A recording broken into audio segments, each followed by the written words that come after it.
More than 58,000 Americans died in the Vietnam War, and more than 1,000 of those killed were from here in Maryland. All of those families left to try and make peace with what happened to their loved ones. Well, for one woman in Baltimore City, it's a process that's taken nearly 50 years. But as Christian Schaefer reports tonight, she's almost there. George Cox grew up near Edmondson Avenue in West Baltimore. His father died young. He lived with his mother and his sister Angela, 10 years younger than him. When she thinks back to that time, growing up in the 1960s, he always painted. He always was doing something creative. George Cox was an artist. Some of his paintings still hang in his sister's home. He was accepted to Maryland Institute College of Art and worked his way through. Then, in the middle of his senior year, his number came up. My mother actually sent letters, numerous letters, trying to get him not to be drafted. But in 1968, Cox was drafted into the U.S. Army and sent to Vietnam. He was an artist.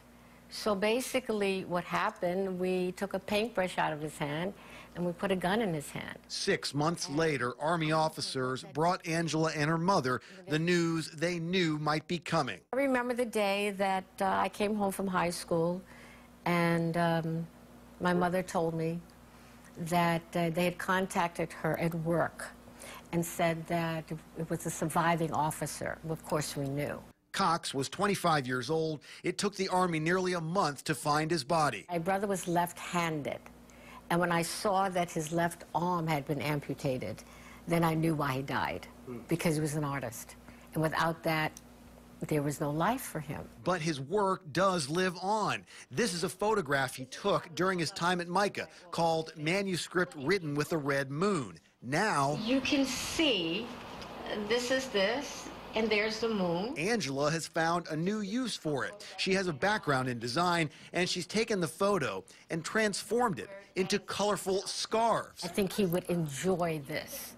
This is him. But why scarves? Angela says for her, there is a spiritual element to the fashion accessory, especially this one. It really embraces the individual that's wearing it. If you think about it that way, and I think someplace in maybe the recesses of my mind, I was thinking about embracing the people that have lost someone. Now the Baltimore Museum of Art has taken notice. Starting next month, you'll be able to find Angela's scarves inspired by her brother's artwork here at the museum's gift shop. We actively solicit work by local artists. The shop's manager says George Cox's art and his story have a resonance that's endured long beyond the Vietnam era.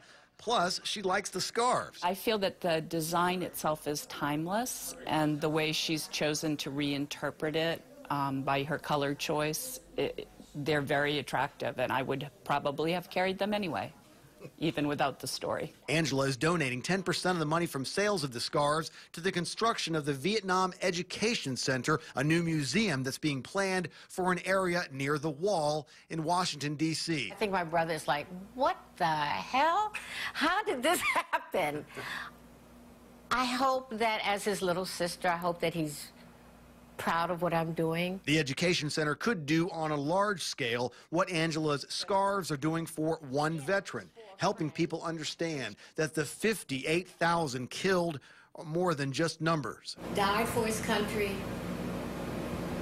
but I would have liked had he lived for his country. And that's what this is all about.